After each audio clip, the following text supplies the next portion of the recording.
for joining us. Great to be online with you. What a beautiful day it is here on the Gold Coast.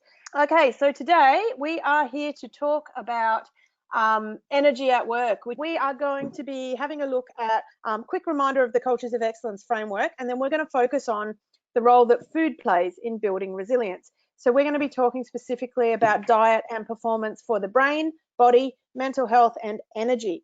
And we'll also touch on the neuroscience of hunger and then how you can tweak your diet to get better results in all of these areas. My name is Kim Yabsley, as I mentioned. I'm a consultant from Stratcom, and we work with organisations who are struggling with change or trying to develop themselves and their people to really just be future ready and the best versions of themselves that they can be.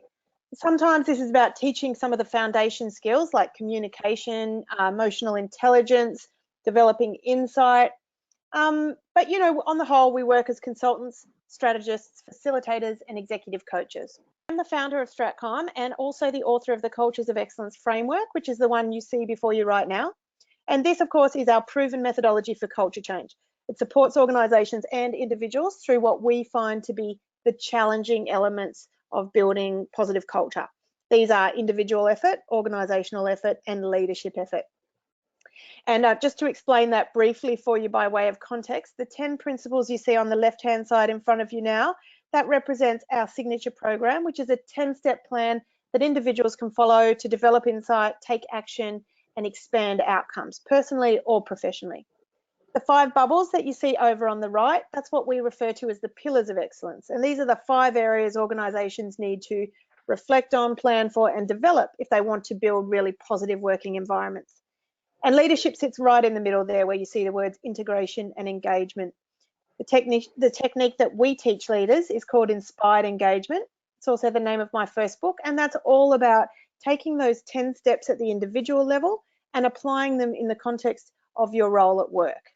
And, you know, when we look at all these elements together, the individual effort, the organisational effort, and the leadership effort, this framework really provides a pathway for individual action, leadership skill, and engagement and planning, and that's what results in good quality outcomes in organisations from our experience. Now, the first of those 10 steps, and what brings us here today to talk about food, is thinking about resilience and building resilience. And, you know, resilience is built specifically across 4 dimensions, and these are they in front of you now. Physical resilience is distinctly about 3 things: eating well, sleeping well, and exercising. And we're going to be talking about food as part of the physical resilience pillar today. Social resilience is all about connecting with other people, communicating effectively, being able to perceive and interpret and manage ourselves well in communication with others. Emotional resilience is all about developing the skills of emotional intelligence and learning to regulate and control our emotional reactions and responses. And cognitive resilience is about doing the work of planning for change, you know, planning the work, then working the plan is what we like to say. So getting clear about what your goals are, how you're going to achieve them, and then beginning and continuing along the pathway to that.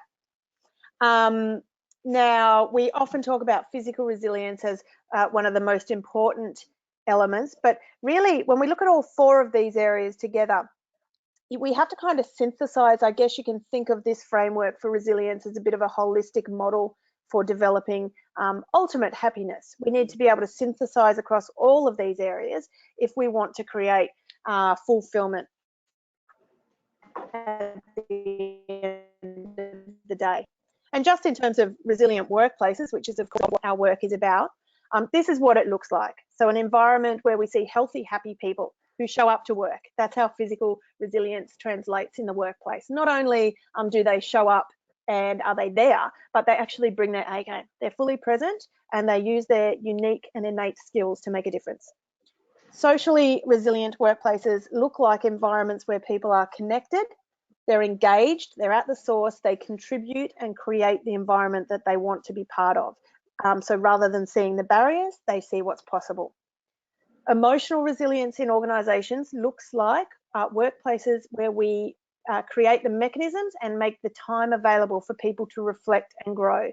And that includes relationship management. So encouraging teams to share with each other authentically but responsibly, and learning how to negotiate for win-win outcomes.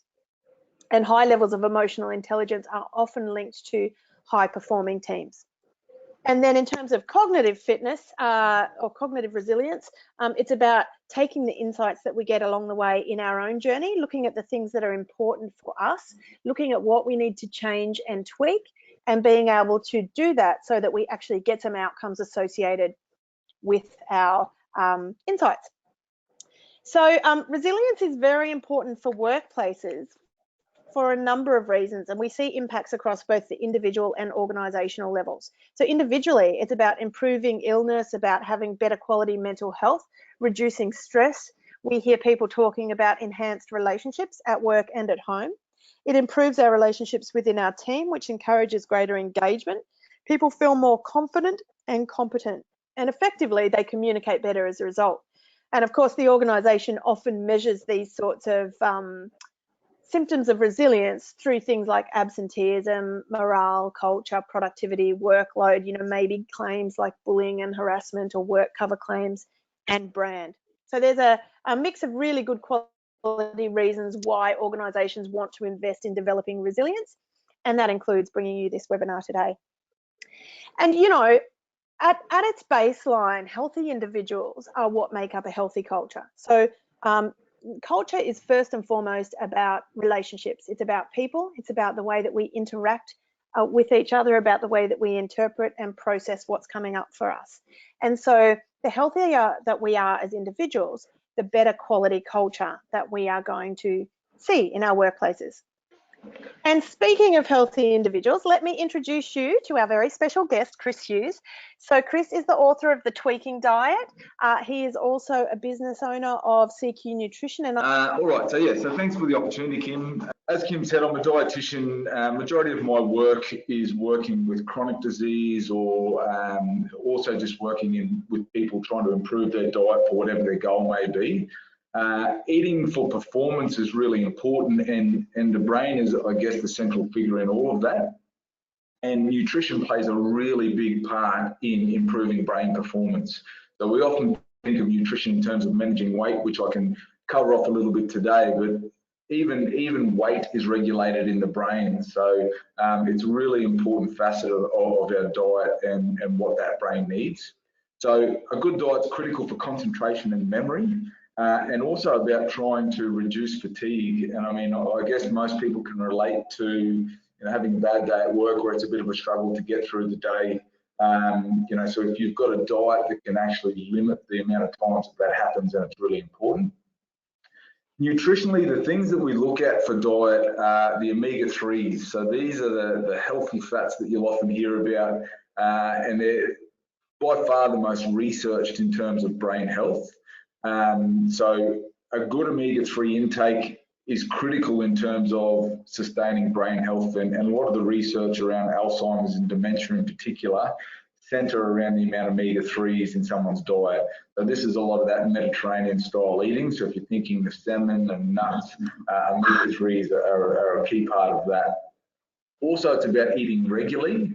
So our brain uses up somewhere between 50 and 60% of the glucose in the body, and glucose is basically the main energy source for the body, or particularly for instant energy.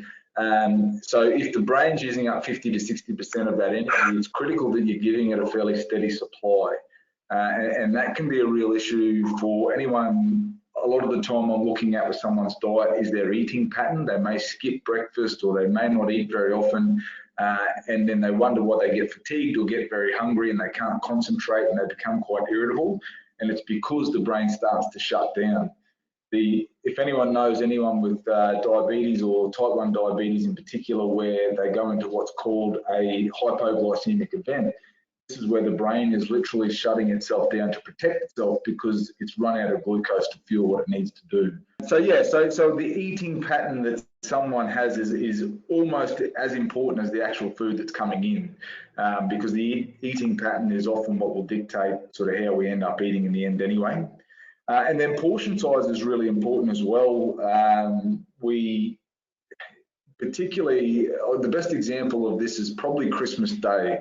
So our digestive system requires quite a lot of energy from the food we eat to function. And like let's say the average person has about 5 litres of blood in the body. 3.5 of that will go to the digestive system after a meal.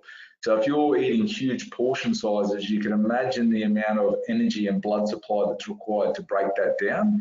So if you're thinking Christmas Day, if anyone can relate to a food coma after lunch on Christmas Day, which I certainly can, that will give you that sort of example of what a huge portion can do to you. So if you're thinking, okay, I haven't eaten all day, I haven't eaten breakfast, but then you go and have this massive lunch, it's very little wonder that you won't have much, that you'll have a little slump in the afternoon. Now, there's a normal slump in the afternoon anyway with some of our circadian rhythms, some of the hormones that the body produces, but we can certainly exacerbate that slump with poor eating habits. So tips for brain performance, there's a few other nutrients that are quite important, iron being one of them.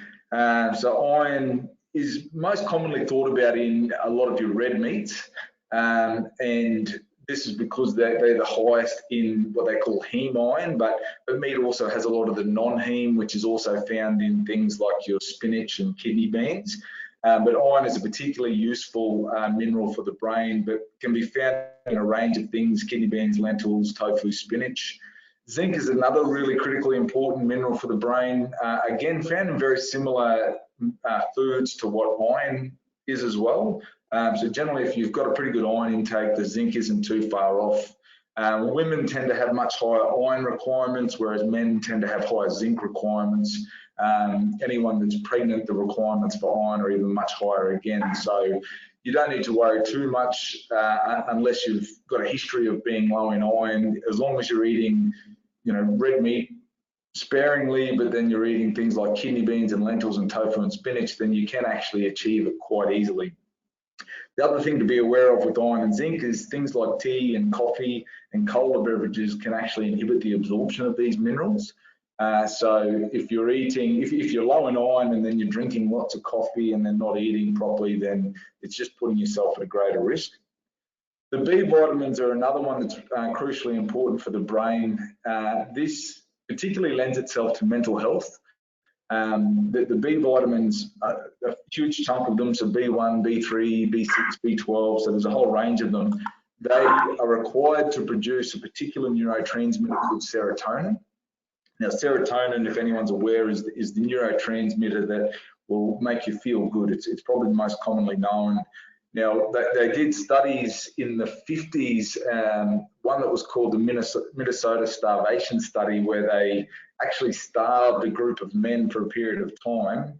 And this is where they learned quite a lot about diet and mental health. So all of these men developed a lot of anxiety and depression. And then with the reintroduction of food, those symptoms disappeared.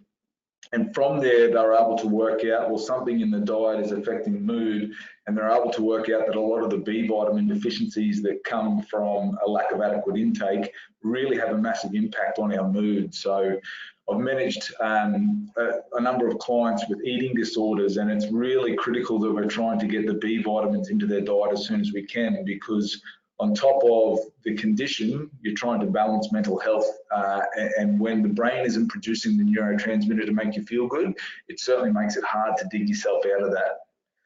The last one there is hydration. So hydration is critical. The brain has a lot of cerebral fluid in there, and if the brain is dehydrated, then it certainly increases its ability to function, but long term, it actually has a fairly marked increase in dementia and Alzheimer's risk. So keeping well hydrated is really important. And it's something particularly in the warmer climates we need to be aware of. But even in the southern climates, just getting enough, reminding yourself to be drinking regularly is really important. I covered off the B vitamins and omega-3 on this slide, but I'll just talk a little bit about vitamin D, because it's the vitamin known as the sunlight vitamin, but we do also achieve some vitamin D from diet. We see higher rates of vitamin D deficiency in countries, for example, that aren't exposed to as much sunlight, where they're more north, further away from the equator, and rates of depression are much higher in those locations. So it's a pretty good indicator that vitamin D is quite crucial in terms of mental health and brain health. In terms of diet, we can get vitamin D from the oily fishes as well, so from salmon and tuna. So if you were looking for the foods that would have omega-3, then generally you'll get some vitamin D from those foods as well. On top of that, it's about them trying to incorporate a little bit of sunlight. But of course, I'm in the tropics and I've got pasty white skin, so I need to be mindful of how much sunlight that we need to be getting. Around here in winter, it's about 7 minutes in the middle of the day, and in summer, the recommendation's about 6 minutes at around 10 a.m. and 3 p.m. So getting enough vitamin D from both diet and sun are critical. Just to show you some of the data that has come out from what's known as the Food and Mood Centre. Anyone interested in this area, this is a really good website, and I've had access to some of the presentations that these guys have put together. A lot around depression and dementia and Alzheimer's, but then they also talk quite a lot around depression. If you see this first statement talking about eating more fruits, veggies, whole grains, legumes, fish and olive oil, anyone familiar with the Mediterranean diet will notice that these are all foods that are a big part of the Mediterranean diet. Now, the Mediterranean diet, there's basically studies coming out every week in terms of their health benefits, whether it be cardiovascular, diabetes, mental health. So it's a really good diet with good long-term data. So, you know, of all the fads that you might follow online or you've tried before, a long-term eating pattern to replicate that has solid evidence behind it would be the Mediterranean diet. And this is not rocket science when you look at the makeup of it. It's lots of plant-based matter, whole grains, nothing that's really refined. So you're not really having any sort of white breads and pasta. Plenty of fish, plenty of legumes are really important, and a lot of that stems because of the fibre in those that feed that gut bacteria that we're hearing so much about these days. And then, of course, olive oil. The other second statement there that talks about diet linked to the hippocampus. So this is a really interesting study that came out last year, and they actually done brain scans on people, and they were looking to see long-term diet patterns. Was there any visible effect in the brain? And they found that there was a decreased hippocampal volume of those people that were more commonly consuming your highly processed, highly refined foods. So to put simply, their brain was much smaller than those eating your more Mediterranean style eating. Now, for me, that was quite a stark finding, that there's a visual decrease in the brain based on your diet pattern. You know, a lot of the things in research, it's quite difficult to pull out exact data, but it was a very clear change. So that then again lends itself to mental health and memory and concentration, but also dementia, Alzheimer's, of which they think in years to come, because of our aging population, will be the #1 chronic disease. Now also, there was a study that found a third of participants with depression experienced full relief of their symptoms after improving their diet. Now, that full relief is quite an important thing, because, I mean, depression can be triggered for any range of reasons, but for a third of participants to get full relief of their symptoms just with an improvement in diet is quite a powerful effect. And particularly given that a lot of the antidepressant medications can increase weight, they stimulate hunger and they can slow the metabolism, then if you can change diet and improve your mental health symptoms, then, you know, why not try that first? And usually we're trying to do two at the same time. Now, also studies have found that young people with healthier diets are half as likely to have depression, whereas those on a junk food diet, and I mean, again, a lot of this isn't really going to be any great revelation, but when you think exactly that this food can be the cause, we see food quite harmless in a lot of situations, because it does give us a lot of pleasure. And it's not that you need to really exclude foods, but like if your diet is really high in highly processed food with a lack of real nutrient dense foods, then it's little wonder that it's going to affect that core organ in the body called the brain.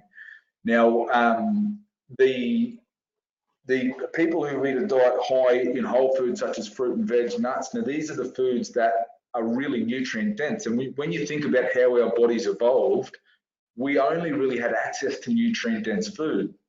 So the body evolved needing a whole heap of vitamins and minerals, and we were a lot more active with how we evolved, and we only had access to the food that just contained optimal nutrients, whereas now it's very easy to eat a meal that's quite void of nutrients, plus we're not moving as much. So it's little wonder that we're actually seeing huge nutrient deficiencies. Now, I actually never used to be a fan of multivitamins because I used to think we could do it all with food, but the reality has kicked in, and there's lots of data now that shows that most people are deficient in 2 or 3 vitamins. That pains me to say it, that, you know, diet for a lot of people realistically isn't quite enough. We do actually probably need some sort of top up with multivitamins, which I think is a really sad state, but it's just a realistic fact that no one's diet is perfect. And even me as a dietitian, I don't have a perfect diet all the time. And I mean, I haven't had my vitamins and minerals tested, but I wouldn't be surprised if I was suboptimal in a couple of them. Now, this is critically important for kids because good nutrition actually starts in the womb. And what we're seeing now with a lot of the ADHD and autism symptoms that are coming through, they're actually now starting to link that to diet, and particularly there's evidence even now with sleep in the womb and certain nutrients in the womb. So good nutrition starts in the womb. And I mean, I probably cop a bit of slack for saying this, being a man. I would be very hesitant to say to my wife that she's got to have a great diet during pregnancy, but the evidence is actually now pretty overwhelming that a lot of the long-term health complications begin when in utero. So good diet is important right the way from conception to death. Okay, so that was eating for brain performance. This is now eating for body performance. Now, a big part of this will be about maintaining a healthy weight. Not to be completely vain with it, but generally, if you've got a healthy weight, then it's a symptom that the rest of the body is receiving what it needs. Now, of course, that's not the case in every situation. You can be, you know, slightly overweight and still be perfectly healthy. You can be underweight and unhealthy, but for the bulk of people within the bell curve, a healthy weight is usually a good indicator of everything else functioning well. The importance of physical health, obviously, for chronic conditions, and these are the things that I deal with daily, are things like diabetes, cancer, urinary and digestive health. These are particularly important for a lot of that abdominal fat that we carry, the visceral fat that's in around the organs. So we see a lot of either urinary incontinence, and a lot of that can be because of the extra pressure that's coming from that visceral fat in around the organs. We're seeing a lot of back problems because it's putting a lot of pressure on the spine. We're seeing a lot of obviously cardiovascular disease, liver health, respiratory health, and then bone health. So maintaining a healthy body is critical because if any of these things are playing out, then the mental health thing will start to kick in as well. Because if you're constantly battling these things every day, it's quite a mental drain for you. So I'm generally looking at trying to get people to manage a healthy weight, because if you're doing this, then it's usually those other symptoms will follow on. There's 5 critical elements that I try and focus on for people in order to achieve a healthy weight.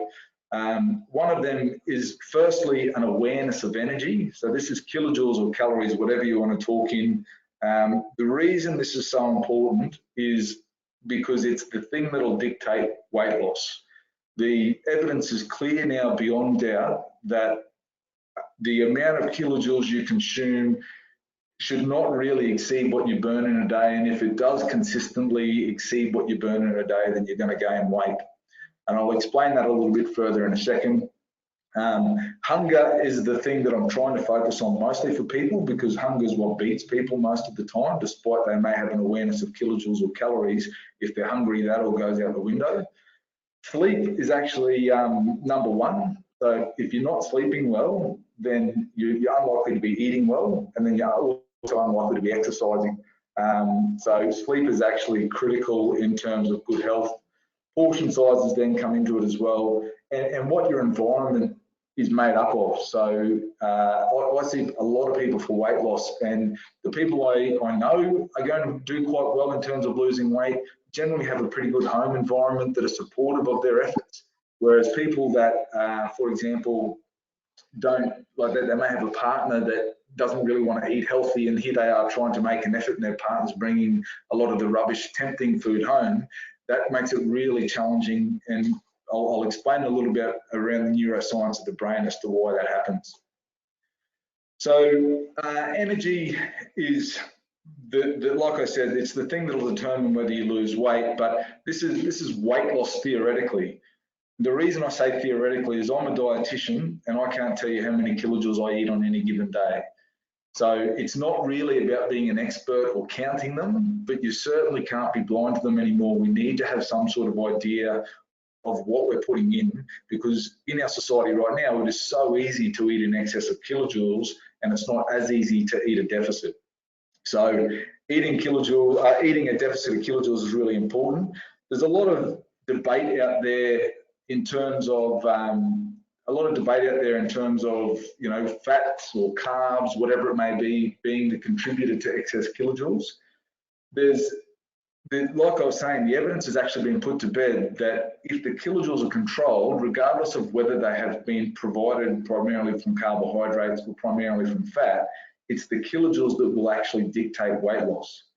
So there's a number of good studies that work this out. They actually put people in what they call metabolic wards, where they could control the amount of kilojoules that these people were eating. They had actually provided all the food, measured their metabolisms. They clamped protein at 25%, and then they played with one group, provided most of the kilojoules to come from fat, and the other group, most of the kilojoules come from carbohydrate. And what dictated weight loss wasn't actually the carbs or the fat, it was the kilojoules. So this is, you know, theoretical environment though, because we're obviously not living in metabolic wards. In real life, I actually find a lower carbohydrate diet tends to be more advantageous for weight loss, but that is because the majority of Australians, at least, get their energy from carbohydrate because they're in the widest variety of foods. So if you are making an effort to reduce carbohydrate, it's just likely that you're going to be pulling more kilojoules out of your diet in that situation. If you were someone that was eating a lot of fat and you're trying to lose weight, then you're actually going to get more benefit out of going on a low fat diet, but it's the kilojoules you've dropped out that'll do that for you. The biggest benefit of low carb diet is that protein actually tends to increase, and protein is the thing that will control hunger more than any of these others. So protein is a really good nutrient to be eating regularly. In terms of how we burn energy though, it's made up of a number of things, movement being one of them. Now movement, exercise is extremely important. Mental health, heart health, respiratory health, the list goes on. Extremely important thing to be doing and trying to be doing every day. In terms of kilojoules burnt though, it's actually not the biggest user of energy. Now, the way to think about this, let's say you do 30 minutes of exercise at the gym or you go for a walk, well, that's 30 minutes out of 24 hours that day. It'll be great for everything else physically for you that day, but in terms of kilojoules burned, it's not going to be the biggest contributor. Metabolism, on the other hand, your metabolism is basically what keeps your body running. This is your heart beating, lungs breathing, immune system working, and it's 24/7, hence why for most people it's upwards of 85% of the energy that you burn. And you can then understand if someone's got a slower metabolism, why weight loss is so hard for them, because they're burning a lot less energy than the person next to them may be. Now, we've got the ability to measure that now for people. We can measure people's metabolism. There's a significant majority, we don't really have to do anything, but if we do find someone to have a very slow metabolism, then we've got plans put in place where we can go a lot lower and try and control hunger with that. The thing to note in terms of energy, it's the trap that I see people run into when they're trying to lose weight, for example, is they think less energy must mean less food.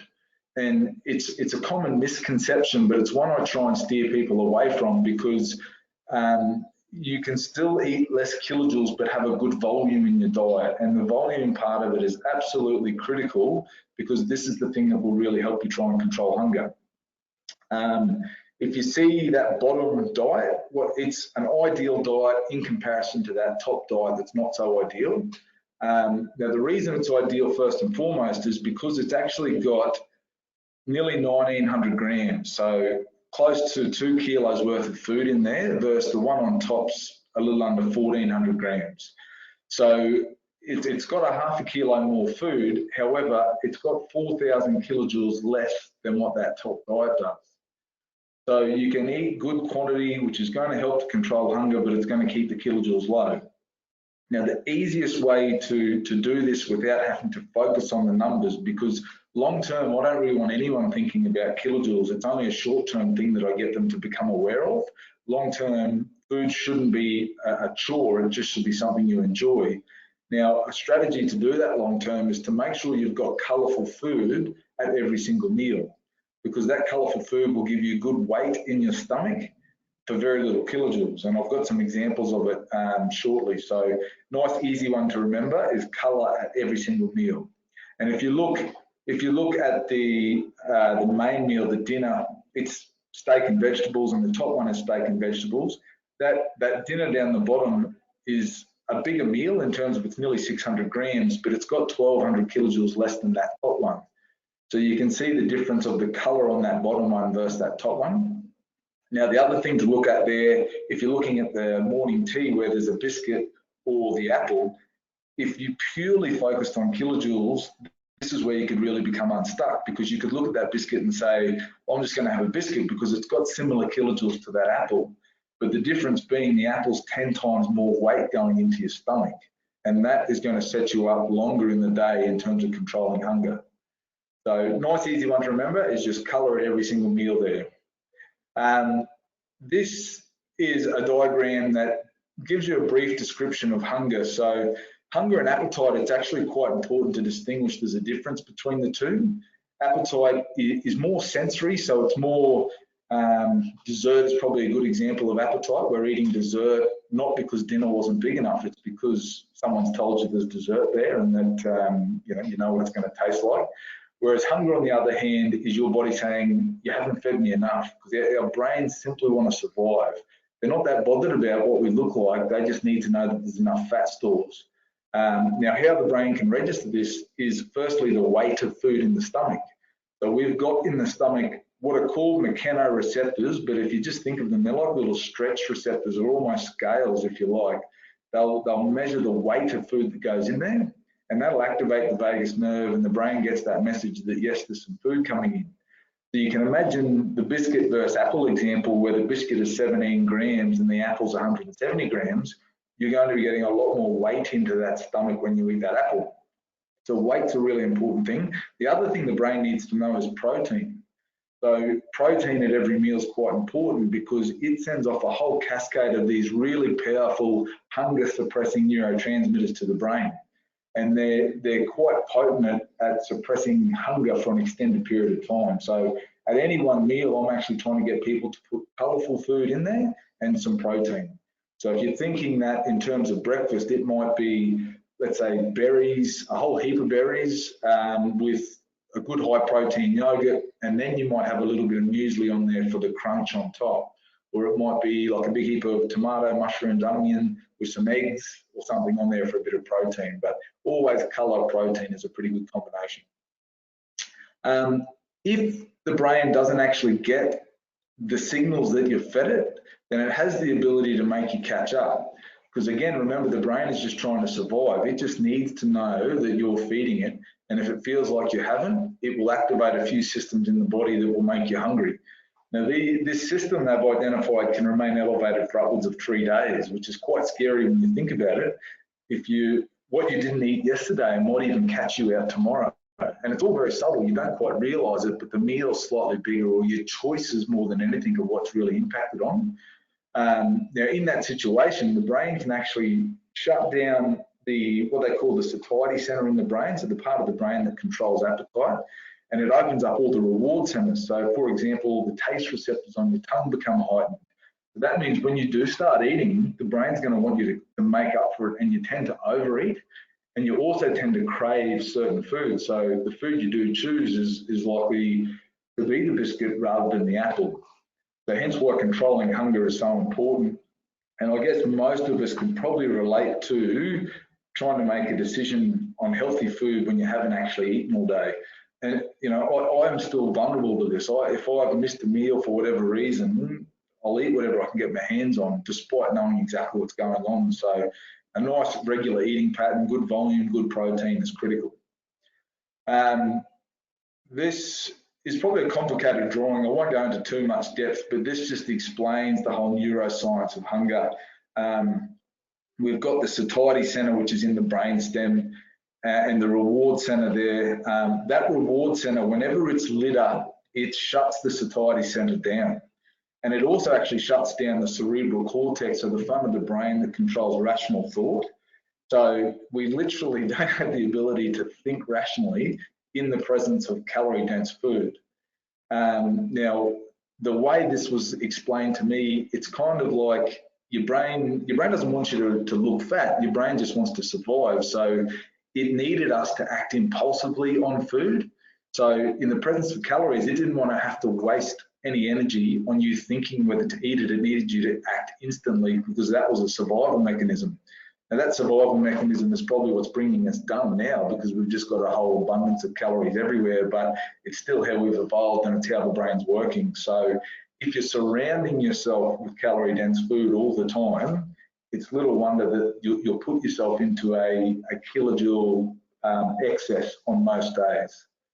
So it's really important controlling what you've got access to, controlling the options, and then trying to manage it as best you can by eating plenty of colourful food and protein to try and manage all the hormonal responses that comes with when we eat. I often use this as a bit of an example, strawberries versus some biscuits. So for example, I'll give you a number that some of you may relate to anyway if you've ever tried to lose weight and you've looked at kilojoules or calories. A pretty standard target, unless we've measured a slow metabolism, might be around 5,000 kilojoules, or if you're used to calories, that's about 1,200 calories. So if you were to eat 20 medium strawberries, it will provide 260 kilojoules, which out of that 5,000 kilojoules is nothing when you put it in that context. It will actually provide 1/4 of a kilo of food though. Now this is really important because the average person that I see, I find they tend to eat around 1 kilo of food a day, because we can measure it with some of the programs we've got. And 1 kilo of food tends to be quite a normal amount that someone's putting in. So you can see if you're eating 20 strawberries, it gives you 260 kilojoules, which is nothing, but you're putting 1/4 of a kilo of food in. It's quite a useful, a useful amount of food to help control hunger. Now, not too many people would sit and eat 20 strawberries because they might think that that's too much, but kilojoule-wise, it's certainly not. You might just be stretching the stomach a bit, but kilojoule-wise, it's fine. Biscuits, on the other hand, if you were to eat 4 Anzac biscuits, it would provide 1,500 kilojoules. So you can see out of the 5,000, that's eaten up quite a lot more than the strawberries. But the biggest problem is actually the weight that those biscuits provide. You've only eaten about 76 grams in weight, and that there will likely make you hungry, whether it be later that day or the next day. Your brain recognises there's not quite enough food in there. On top of that, the amount of sugar and fat in those biscuits gives you a pretty big dopamine response in the brain. And dopamine's that neurotransmitter that helps develop a craving. We sort of get addicted to the dopamine hit, and then it'll want you to keep doing it over and over. So the biscuits have a twofold effect. Now, without having to go and weigh food and work out the kilojoules, it just comes back to eating colourful food at every meal, and that's what the strawberries can look after for you. Now, sleep, as I was saying earlier, extremely important, okay? I actually put this above diet and exercise if you were trying to achieve a healthy weight. And the reason for it is that if you're not getting a good quality sleep, you'll increase ghrelin. Now, ghrelin's a hormone that will stimulate hunger. So if you've got increased ghrelin, you're likely to be eating more. Now, shift workers, we know, tend to be more overweight because of this lack of sleep at the right time of day. It also decreases leptin. Now, leptin is a hormone that will suppress hunger. So again, you've got this twofold effect. It's just a perfect storm for overeating. It can affect insulin and glucose metabolism, so not a great idea if you're diabetic or trying to prevent it. Increases cortisol. Now, cortisol will also block the appetite control center in the brain. So the thing is, if cortisol is high, which is the stress hormone, this is why you can tend to overeat if you're an eater in that situation. And then excess cortisol also deposits fat in and around the visceral organ. So excess of that is a problem. It can decrease your metabolism. And then motivation to exercise decreases because you know, I don't know too many people that aren't sleeping well that want to bounce out of bed and go for a run. So as you can see, sleep, if you're not a good sleeper, we need to just put, you know, prioritise over absolutely everything if you can. So a good night's sleep is important. You need to have a regular sleep pattern. So the research I've come across talks about a consistency with sleep pattern rather than the, you know, sporadic nature of how a lot of us might do. Spend the right amount of time in bed. The electronic devices is a real problem with our social media and the devices we have now. The blue light emitted off these things break down melatonin, which is a sleep hormone, and that can actually prevent you getting to sleep. So just being aware of them. There are some apps out there where you can use a black screen that will help. They suggest winding down and relaxing before going to bed, making sure your bedroom is as comfortable as possible. Alcohol, not uncommon in Western society that we'll have a few drinks at the night time. One, because like it will relax us, but the problem that it does is it actually blocks dreams and prevents you getting into the REM sleep, which is really important for the development of the brain and trying to piece everything together for the day. So alcohol can certainly affect the depth and quality of sleep that you're getting to. Caffeine is another big one. I mean, caffeine, you know, I love coffee, but our coffee consumption has exploded in recent years, recent decades at least, and it has a big impact on sleep. Now, the thing with it is you can have some caffeine and you might still be able to get to sleep, and you may not be aware, but it's the depth of sleep that you're lacking. The caffeine has an average half-life of 6 hours, so what that means is half of it is still in your system 6 hours later. Now, for some people that are a slow metabolizer of caffeine, it can be up to 14 hours that it's still affecting you. So just be mindful of coffee consumption. Caffeine itself is actually quite healthy, but if it's impacting on your quality of sleep, be aware of it. Cigarettes can have an impact. Avoiding daytime naps, if they're the thing preventing you getting a good sleep at night. And then, you know, don't lie awake watching the clock. Avoid sleeping pills in exceptional circumstances.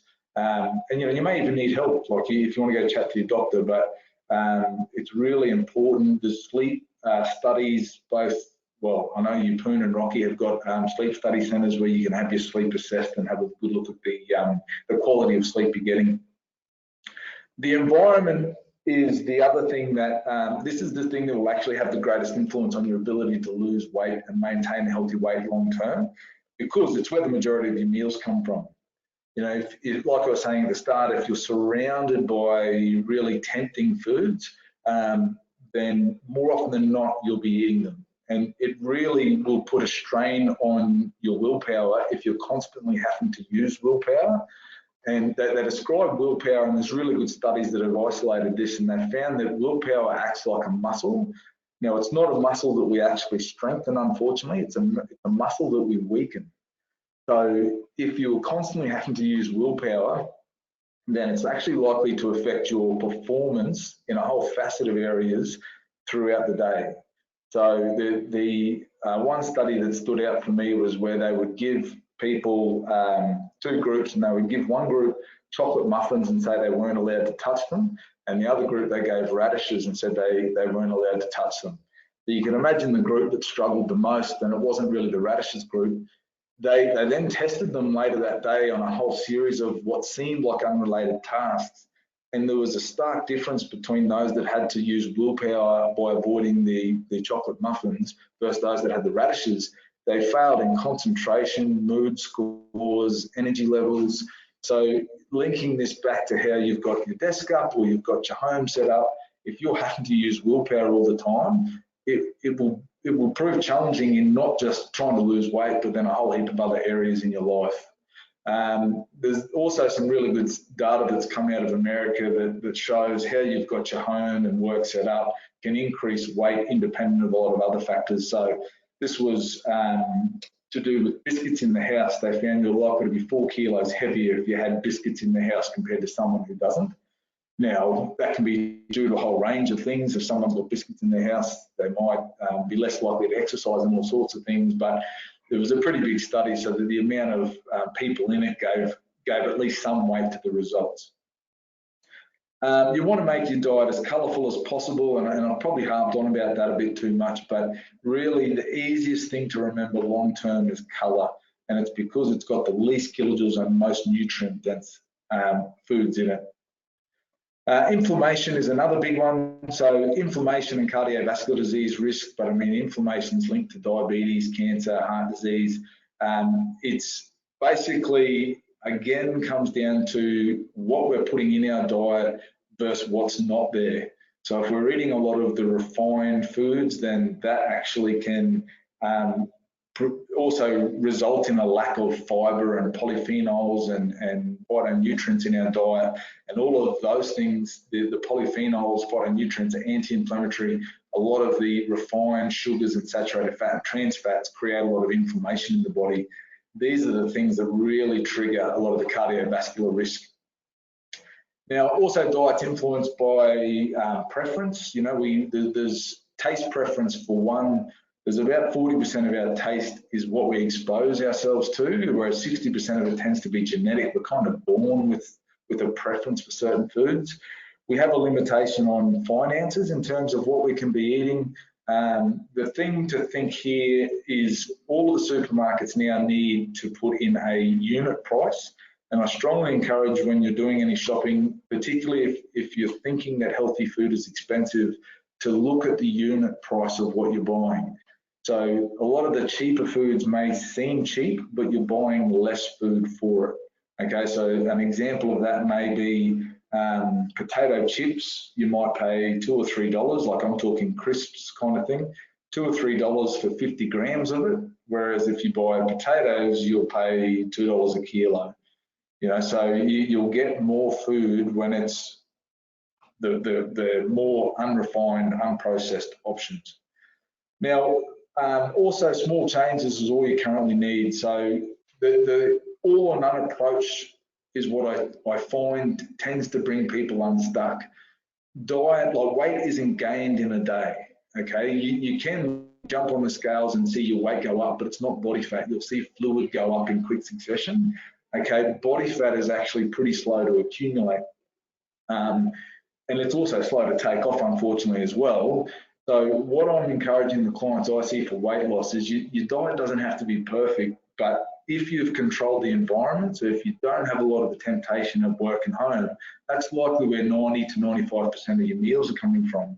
The one-offs that you might do once a week or once a fortnight aren't really going to bring all of the other days undone. So don't think perfection is what's required, because I see people, they'll go hell for leather, they'll be doing well, they'll have what they might just describe as a bit of a cheat meal, and then they think they've let themselves down, and then they just fall off the wagon.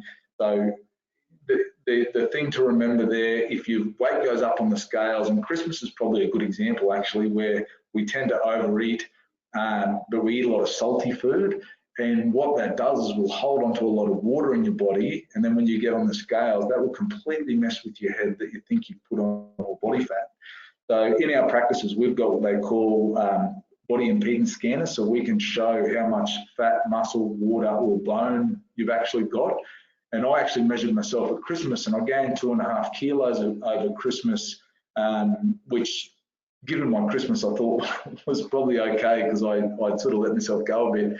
But 600 grams of it was body fat, and the rest was water, because we were eating lots of prawns and ham and food that will hold on to water weight.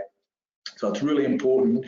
Don't always tie what you see on the scales to the cheat day you've had. It's likely also to be a whole heap of water. Certainly have an awareness of what you're eating.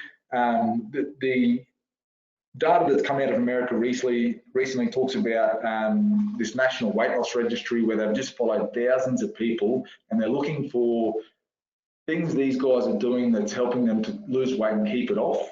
Now, what it is, the average weight loss is 33 kilos maintained for more than 5 years. So this is really encouraging data, because it shows that weight loss is possible.